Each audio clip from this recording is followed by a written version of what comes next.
Marcus checked his account on a Tuesday morning, the way he checked it every Tuesday morning, sitting in his car in the office parking lot before walking in. Except this Tuesday was different. The number read $100,300. He stared at it for a full minute. Then he took a screenshot. Then he sat there, not quite knowing what to feel. He'd been working toward this number for 4 years.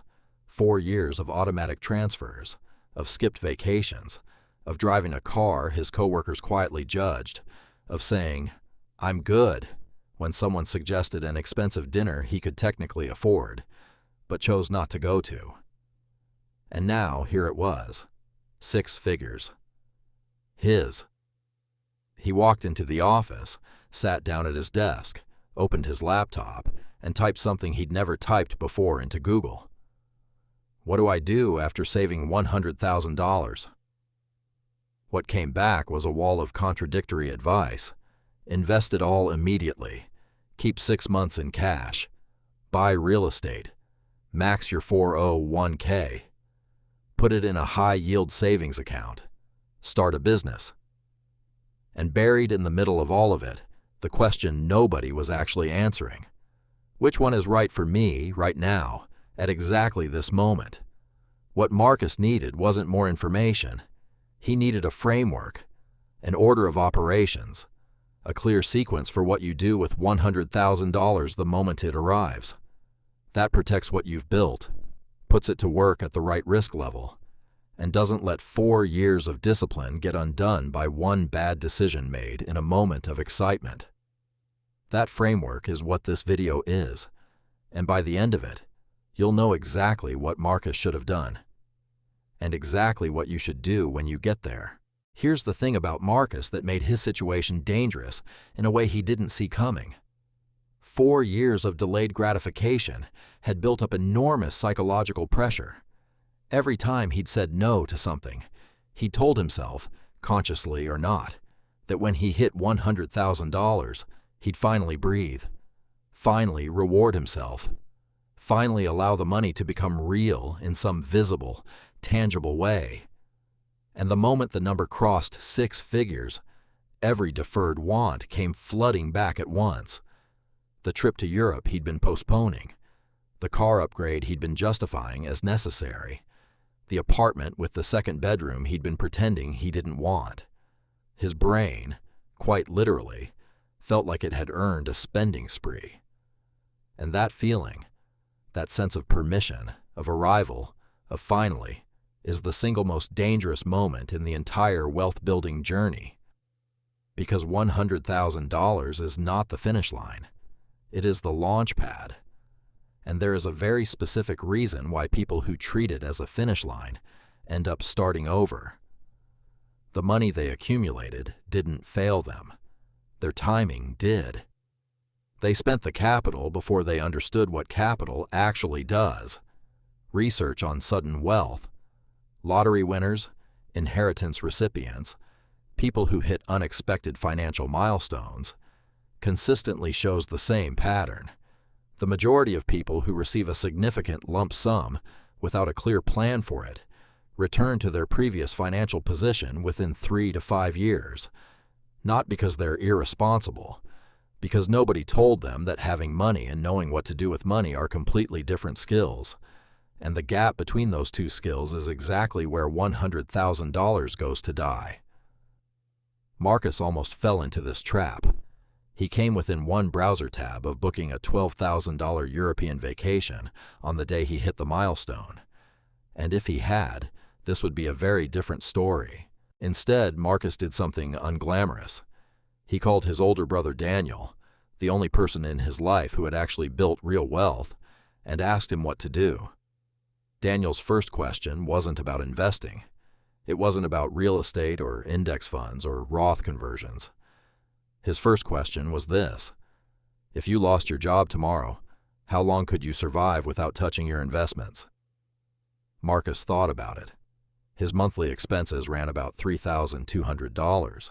He had maybe $800 sitting in checking. Daniel said, "That's your first problem." Here's what Marcus learned in that conversation that completely reframed how he thought about his $100,000. The money sitting in his investment account was not the same as financial security. It looked like security. It felt like security. But investment accounts are not designed to be touched at a moment's notice. Selling investments at the wrong time, during a market downturn, in a panic, because an emergency forced your hand, is one of the most expensive things you can do with money. The market doesn't care that you need cash right now. It doesn't pause while you withdraw. If the market happens to be down 25% when your transmission blows or you get laid off, you're not just handling an emergency. You're selling at a 25% loss, locking in that loss permanently, and losing the future compounding that money would have generated if you'd left it alone. This is why the first thing you do after saving $100,000, before any investment decision, before any strategy conversation, is build a wall between your investment capital and your daily life. That wall is a fully funded emergency fund. 3 to 6 months of actual living expenses, sitting in a high-yield savings account, completely separate from your investment accounts, earning somewhere between 4 and 5% right now, rather than 0 in a traditional checking account. For Marcus, at $3,200 a month in expenses, that meant $9,600 to $19,200 sitting in cash. Liquid. Accessible within 24 hours. Never invested. He moved $15,000 out of his investment account into a high-yield savings account that same week. His investment balance dropped to $85,300. He felt the drop viscerally, like taking a step backward. But Daniel reframed it perfectly. "You didn't lose $15,000, he said. "You bought the right to never have to sell your investments at the wrong time. That's worth more than $15,000. Marcus didn't fully believe him yet. He would.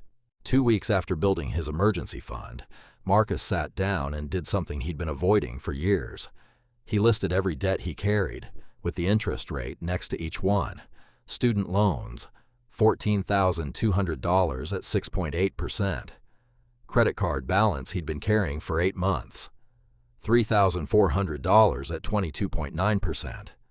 Car loan with 14 months remaining. $4,800 at 5.1%. Daniel's rule was simple. Any debt charging more than 8% interest gets paid off before any new investing happens. Because paying off a debt at 22.9% interest is a guaranteed 22.9% return, and no index fund, no stock pick, no real estate deal offers a guaranteed 22.9% return on anything. Marcus paid off the credit card in full that week. $3,400. Gone. The relief was immediate and physical, like putting down something heavy he'd been carrying so long he'd forgotten it was there. The student loans he kept. At 6.8%, Daniel argued, the expected long-term market return of around 8% made investing marginally more efficient than aggressive early payoff. Marcus could pay the minimums on the student loans, invest the rest, and come out ahead mathematically over time. The car loan had 14 months left at 5.1%. Same logic. Pay minimums, invest the difference. But the credit card, that had been the quiet killer. $3,400 at 22.9% was costing Marcus $778 a year in pure interest. Money evaporating, not building anything, not buying anything. Just being handed to a credit card company as the fee for having borrowed money at a rate that made every investing decision he was making elsewhere look inefficient by comparison.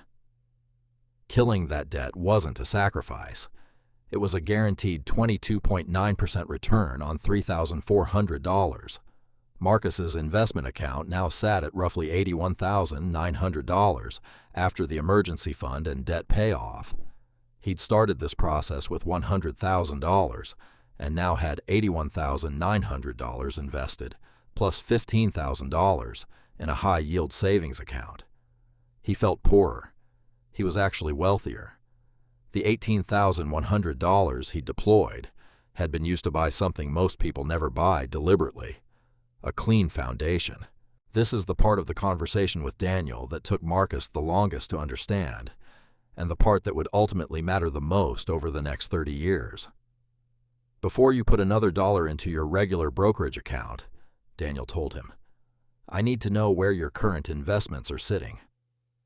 Marcus pulled up his accounts. His $81,900 was split across a regular taxable brokerage account and a 401k. He'd been contributing enough to his 401k to get the full employer match, 4% of salary, matched dollar for dollar, but nothing beyond that. Everything else he'd been piling into the taxable account because it felt more flexible, more accessible, more his. Daniel drew a simple hierarchy on a napkin. "This is the order," he said. "This is the sequence that keeps the IRS from taking a cut of your growth every single year. First, 401k contributions up to the full employer match, because the match is an immediate 100% return, and nothing else in investing comes close. Second, max out a Roth IRA, in 2026, $7,000 a year. This money grows completely tax-free. You pay taxes now, at today's rate, and every dollar of growth you ever generate inside that account, the IRS never touches again. For someone Marcus's age, 31, the math on this is almost incomprehensible over a 35-year compounding horizon. Third, if there's still money left after the Roth IRA is maxed, go back and increase the 401k contribution toward the annual limit. Fourth, only after those tax advantage buckets are full does money spill into the taxable brokerage account." Marcus had been doing this backwards. He'd been filling the taxable account first because it felt more accessible and contributing only enough to the 401k to get the match, which meant every dividend, every capital gain distribution, every year of growth in the taxable account was generating a tax bill that quietly eroded his returns. He did the math Daniel showed him. Over 30 years, the difference between optimizing tax-advantaged accounts first versus defaulting to the taxable account first, at identical contribution amounts and identical investments, can run to over $200,000 in tax drag. Not from picking different investments, not from timing the market, just from which account type the money lives inside. $200,000 lost to taxes that the right account structure would have legally avoided. Marcus stared at that number for a long time. He opened a Roth IRA the next morning. Now, finally, after the emergency fund, after the high-interest debt, after the tax account structure, Marcus got to the question he'd started with: where do I actually invest this money? And here's where Daniel gave him the advice that surprised him the most. Not because it was complicated, because it wasn't. "Buy a total market index fund," Daniel said, "and then spend approximately 0 time thinking about it." Marcus had expected something more sophisticated. He'd expected a conversation about sector allocation, about international diversification, about small-cap tilts and factor investing and whatever else the finance YouTube rabbit hole had convinced him serious investors thought about. Daniel shook his head. "Here's the thing about getting clever with $81,900, he said. "The upside of a great complex strategy over a simple index fund is maybe 1 to 2% annually, if everything goes perfectly. The downside of a bad complex strategy is catastrophic. You've spent 4 years building this. The job now is not to maximize. The job is to not destroy it while it compounds." The data backs Daniel up completely. Over any 20-year period in modern market history, roughly 80 to 90% of actively managed funds have underperformed a simple, low-cost total market index fund.